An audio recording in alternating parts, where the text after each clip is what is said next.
The Senate Impeachment Court is actually proceeding accordingly with a transparent, fair, and legally sound process regarding the impeachment case of Vice President Sara Duterte. The specific certifications being required from the House are all part of the effort to guarantee procedural legitimacy and to uphold constitutional standards. These certification procedures should not be seen as traps or measures to impede, but these certification processes help prevent any legal impediment or challenges or technicalities that could undermine the impeachment process once it starts rolling and to uphold the proceedings' integrity. So, the disrespect for or attempts to undermine the impeachment court processes threaten the independence and credibility of the court and jeopardizes public trust on the process itself. We therefore encourage the public and all involved parties to participate constructively and respectfully in the legal discussions without insinuating any malice on the court. So we will be able to take questions po. Sir, actually, yun din yung tanong ko. Pero basically, yung sabi ni Attorney Congressman Jokno, no, if Congress will designate prosecutors to the panel, that is already a very clear indication that they want to proceed with the case. So parang wala nang need for another certification communicating that they want to pursue and they want to pursue the impeachment trial. Actually, yung pag-authorize ng mga House prosecutors, no, pagbibigay ng authority, I think it will also be contained in a resolution because as you know, the Congress is a collegial body and it can only act collegially through its parliamentary procedures such as passing of a resolution or a bill. So I think since there's already going to be that process of authorizing the prosecutors, so magandang isabay na lang rin po yung resolution na yon. At pwede naman nakalakip yun doon sa isang resolution lang. Pero sinasabi po ni Congressman Jokno, the fact na mag-e-elect sila ng prosecutors, hindi raw ba enough na yon na communication na gusto nilang ituloy yung impeachment trial po at hindi na kailangan ng hiwalay na certification? Well, if that is the position po of the House prosecutors, then we will just await whatever filing that they will make in due time once they convene the 20th Congress. As far as you're concerned, attorney, hindi enough yung pag-elect po na ng prosecutors. Kailangan maghiwalay na communication na nagsasabing gusto namin ituloy itong impeachment trial na to. Well, the question should be asked again, how will that election or authorization of the House prosecutors will happen? Paano sila ma-authorize? In what kind of action? Is it just a letter from the Speaker? Or is it a formal authorization coming from the plenary of Congress itself? So, wala naman tayong question na gagawin yon at naniniwala tayo sa kakayanan naman ng House of Representatives at sinabi na rin naman na ng Speaker of the House na they will comply. So, I don't see any problem in na pagsabayin na yon, no? Sir, follow up lang po. Sorry. Sir, follow up lang doon sa yung sa prosecutors. Kailangan pa ba talaga ng plenary action? Kailangan pa aprobahan ng House plenary yung mga prosecutors na papalit? Well, because nga collegial body ang Congress, no? How do they actually authorize somebody? No, like for example, in a corporation, kapag corporation yan, para yung isang tao ay ma-authorize to represent the corporation, then the board of directors has to come up with a board resolution and the corporate secretary will have to come up with a secretary certificate.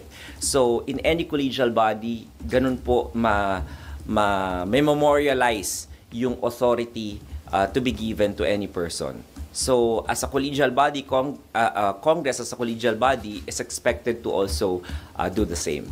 So, ako po, basic lang naman po yun, no? Kung meron pong other way na gagawin po sila, then tingnan na lang po natin kung ano po yung ipapasa nila and then let the impeachment court decide on the sufficiency of their compliance or submissions.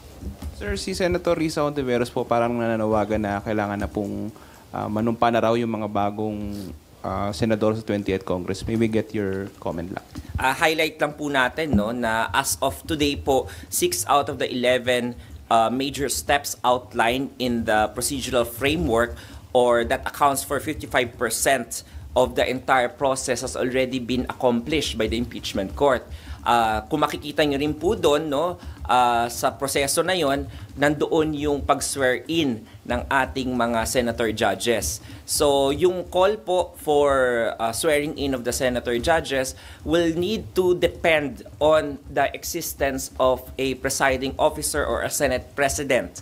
Kasi po, ang senator judges will have to take their oath before the presiding officer. And as you know po, if one Congress adjourns and another begins, the Senate President is going to be elected or re-elected again.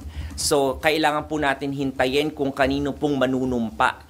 Ayaw po ng presiding officer na magkaroon ng question doon sa proseso or sa step na yon ng panunumpa na maaari pang ma-question at magkaroon ng legal impediments kapag nagpatuloy na po yung proseso. So gusto ng presiding officer as a matter of prudence and diligence na gawin na lamang po yun kapag nag-elect na po ng Senate President na tumatayong presiding officer ng impeachment court ang 20th Congress. Sir, hindi ho ba considered continuing yung powers ni SPGs considering hindi naman po nag-expire yung term niya nito?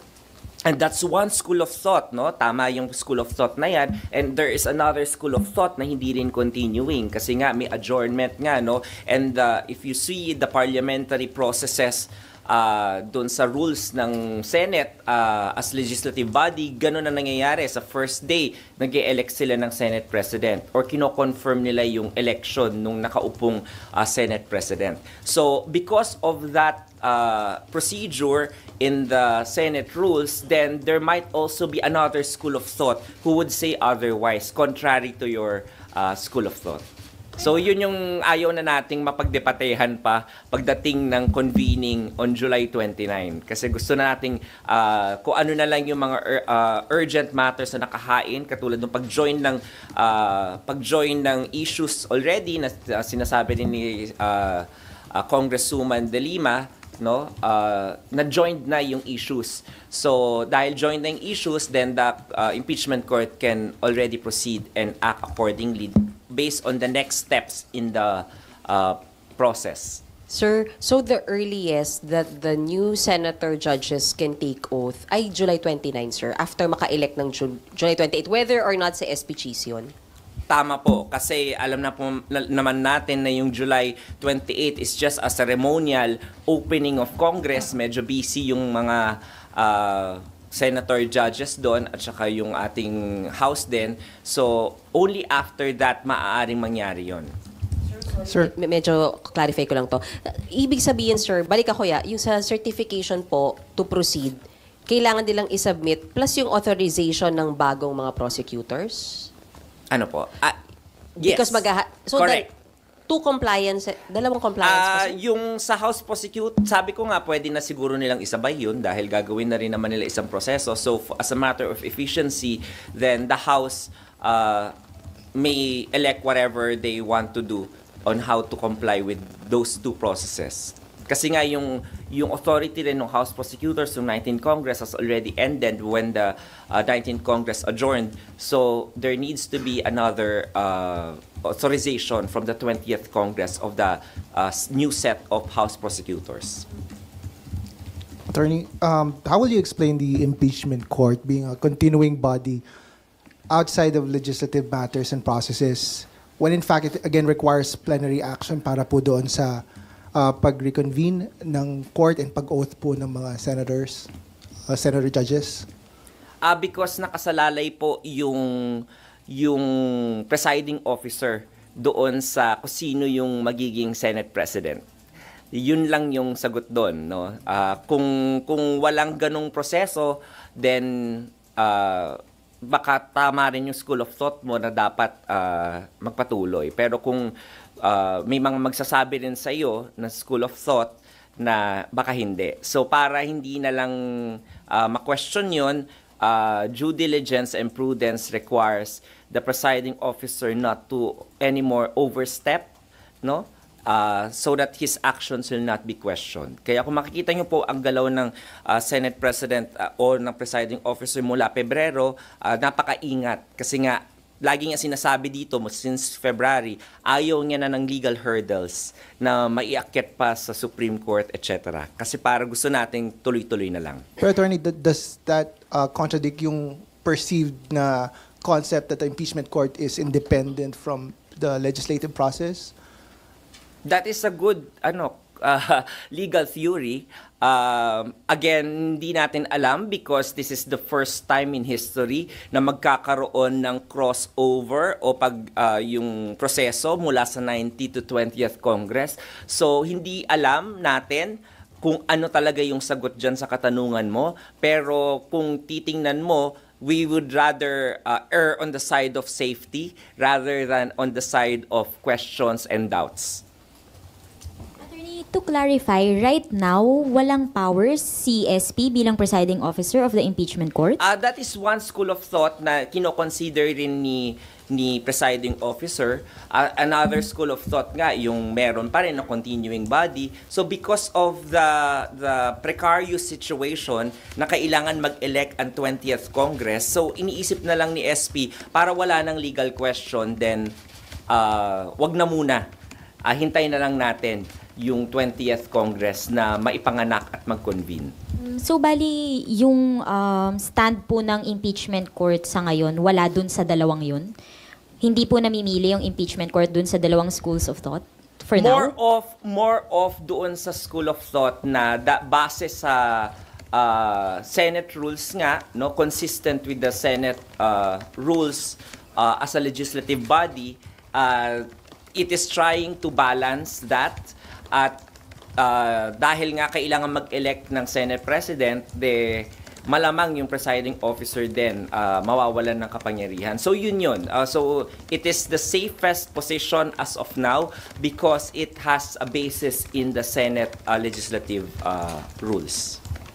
Attorney. However, sabi ko nga sa inyo, no, this is an ongoing conversation with the public. So lahat naman po ng senator judges, no, whether they like it or not, nakikinig naman po yan at nagmamonitor po. So lahat po ng mga legal theories, lahat ng mga comments and opinions ng iba't ibang mga abogado at mga constitutionalists, kino-consider naman po yan. So if the people will be able to proffer persuasive argument towards the convening or swearing in earlier, siguro baka makonsider yon. But as of now, the presiding officer would like to err on the side of safety and consistent with the spirit behind the Senate legislative rules.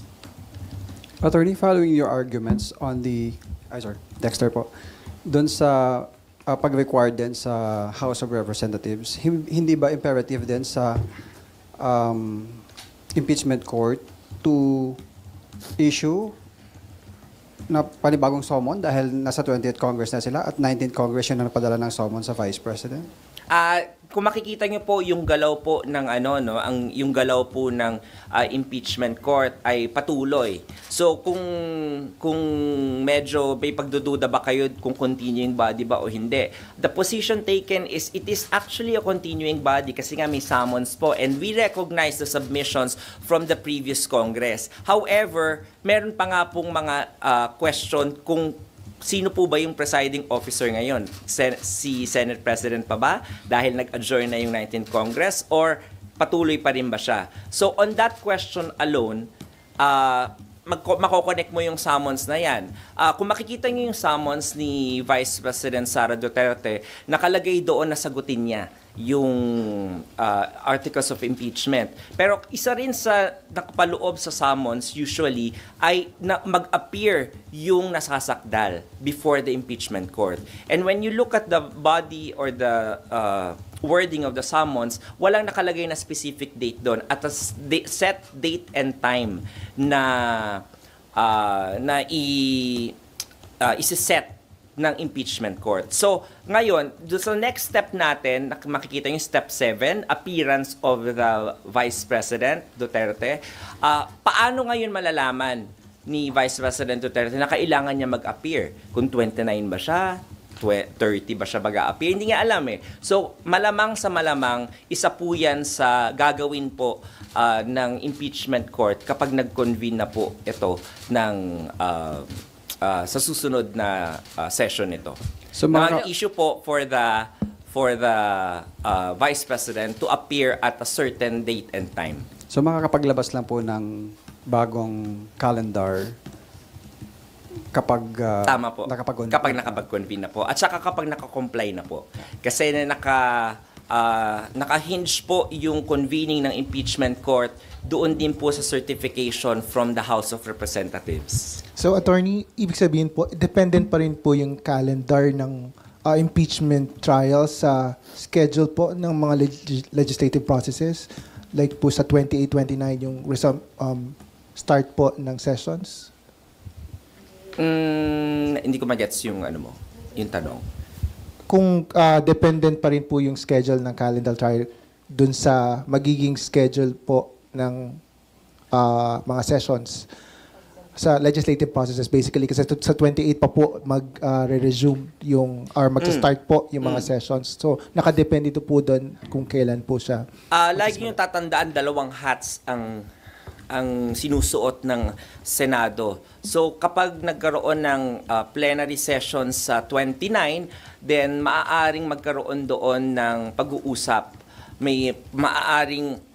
May isang senator judge o senador na tatayo doon para mag-move ng convening again ng impeachment court. Kasi as of now nga walang date na nakaset tayo doon sa 19th Congress nung June 10 na at June 11 na session. So walang nakaset na date. So I think there will be a movement on the floor of the Senate based on the Senate rules para mag-convene po yung Senate Impeachment Court either on the afternoon po or sa another day. Pero attorney, from now until July 27, hindi pwedeng, kasi parang in the past press conferences po sinasabi, kapag may isang senator judge na mag-request na mag-convene, magko-convene yung impeachment court. Pero dahil alanganin kung may presiding officer o wala, so can we say walang convening na reconvene na mangyayari from now until 27? Actually, bigger than that issue is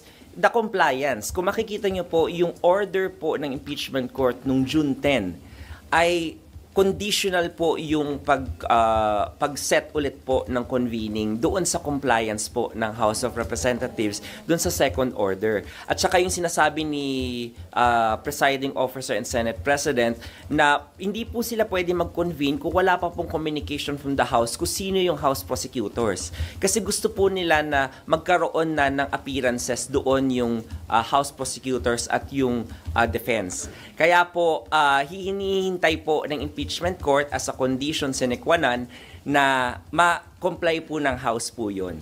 Yung po yung import ng second order po. Sir, sorry. Paano kung walang compliance, di hindi magko-convene? Or ma-delay ulit yung pag-convene? Hindi mangyayaring July 29? If lang naman, sir, scenario lang to. If by July 29 walang compliance, so walang kasigurohang magko-convene by 29? Nako, hindi ko masasagot yan, no? Kasi hindi ako senator judge, hindi ako senador. But that is in the realm of possibility, siguro. Pero, of course, sa action ba ng impeachment court, yung ba yung gustong mangyari, parang lahat ng steps nga, 55% na accomplish na eh. So, if you look at the intent of the impeachment court wants this process to already roll. And the compliances, the certifications will ensure that there is no more question or any legal impediment once the impeachment court convenes. It actually gives the House of Representatives the power to already decide na tuloy-tuloy na tayo kapag nag-comply yung House doon sa appointment ng House prosecutors at saka yung second order na yun for certification. Dependent yung pag-convene sa compliance? Yun po ang order po ng June 10. Kung makikita nyo po. Anong implication po kung hindi sila mag-comply? Alin po? Yung hindi mag-comply, yung second order, yung I House. cannot hazard a guess. Hindi ko, kasi gusto mong patunguhan ko kung magko-contempt ba o hindi. No, yun yung gusto mong lumabas sa akin. Hindi ko masasagot yan. Kasi hindi nga ako senator judge and depende na lang yan kung anong move nung both parties, no, they are open, they are free naman to file whatever motion they want to file with the impeachment court and let the impeachment court decide on the matter. Attorney, required din sila mag-submit ng listahan ng mga bagong prosecutors, right? Kailan may deadline ba yun? Yes, walang deadline po. Because ayaw naman natin limitahan yung schedule at kapangyarihan ng House of Representatives. But the impeachment court is hopeful and is also happy na nung last day ng Congress ay nagpahayag yung Speaker of the House na they are going to comply with the 2 certifications, which they already did dun sa una. Sir, do we have an assurance na, just for example, mapalitan yung Senate President o mapalitan ang presiding officer that whatever yung mga na-accomplish na po during the 19th Congress makikarry over? Or pwede po ba yun rin ng kung magkakaroon ng bagong presiding officer? That is in the realm of possibilities, no? Pwede o pwedeng hindi. Hindi ko masasagot po 'yan ng definite dahil hindi ko kayang makita kung ano yung magiging future diyan. So, attorney, tama po ba na wala pong pwedeng gawin and walang gagawin si SP right now as presiding officer unless he is re-elected as Senate President? Between now and until the time, wala po siyang pwedeng action na gawin bilang presiding officer ng impeachment court? Well, as of today, I think ganun yung and as based on the pronouncements of the Senate President himself during his press con last week, I think that is the policy that he is taking for the meantime. However, in the next few weeks, hindi natin alam. We cannot second guess kung ano yung baka may makapag-persuade sa kanya. So hindi ko alam. Okay. Kahit motu proprio po. Alin po? Kasi yun po yung na-mention SP last. Na ano po? Yung motu proprio na pagkukonvene. Motu proprio ang pagko-convene. Ayaw nyo nga ng motu proprio na dismissal eh. Tapos ngayon gusto nyo motu proprio na convene. Nakuha nyo. I mean, the Senate President is respecting each of the senator judges. He is respecting the collegial body, which is the Senate. That's why, as much as possible, he acts together with the college of the impeachment court. So, Attorney... Kaya ganon din po yung nakita ninyo yung June 10, di ba? Marami nagsasabi dapat nagko-caucus, di ba? Pero ayaw ni SP, gusto niyang doon mag-deliberate for everything to be transparent and visible to the public. While it can happen na pwede naman nilang mag-caucus, pero I don't think that's the policy of the presiding officer because he wants the public na makita lahat, no, ng mga nangyayari in front of the cameras. Just to clarify lang po, Attorney, SP Cheese remains to be the presiding officer of the impeachment court currently. Yes. Because as a matter of holdover principle, ganun po yun. Hanggat walang, katulad din ng Senate President, as a matter of holdover, dahil wala pang convening at wala pang official election of the new Senate President, then he remains to be a Senate President on a holdover capacity po. Attorney, so kung may isang senator judge na mag-request na mag-request, walang pwedeng mangyari? Sabi ko nga po, the Senate is a collegial body, hindi... So, baka po kung isa, I don't think na mapagbobotohan po yun. So, alam naman po natin, official actions of the Senate as a collegial body only happens in the plenary, on the floor, at kailangan nakalagay po sa order of business din po, no? Yun naman po yung sa Senate rules. Okay na mga beshi. Ay, may tanong pa po. Yes. I'd like to follow up on one of the questions kanina. So, to be clear, walang convening of the impeachment court until the 20th Congress opens. Kasi yung order ng Senate to the House is mag-designate sila ng prosecutors. Pero You can also say And kasi, mag-comply dun sa certification na second, na pwedeng na ipagpapatuloy ng but House. can the House do that even without having their own plenary session? I don't know.